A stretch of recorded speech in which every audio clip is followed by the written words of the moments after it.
Uganda's economy started to recover following the reopening in January 2022 after 2 years of COVID-19 restrictions.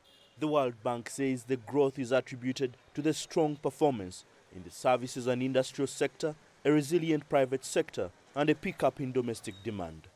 The outlook in our baseline for Uganda for FY23 is 5.5%, and then we expect that to improve or to increase slightly to 6% by FY24.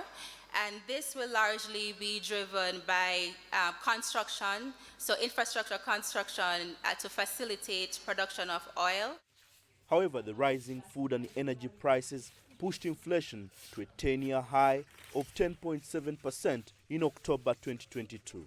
This has mostly affected poor households by increasing food insecurity in some parts of the country. But the World Bank says Uganda should look into new export markets outside East Africa. To accelerate growth in incomes and also to lift Uganda's population out of poverty, the economy will need to grow even more rapidly, more sustainably, and more broadly in order to include all segments of the population in its benefits. Therefore, strengthened regional trade or international trade is one of the clear ways to go.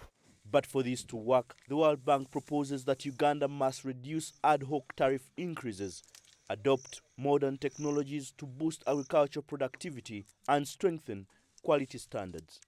The prolonged conflict in Ukraine and the adverse weather conditions due to climate change pose a serious risk to the Ugandan economic outlook. But the World Bank believes the African Continental Free Trade Agreement can unlock new opportunities for the country. And for Uganda to fully benefit, economic experts say the private sector and all value chain actors like local producers should be present in all trade negotiations. An agreement gives you market access, and that's why we are saying we have continental free trade area, the market is there, so many people, it's a potential. But it's about putting in place actions that can enable you to enter those markets and sustain your presence in those markets. This will require the government to avail more resources for trade and investments in order to take advantage of the expanded market access.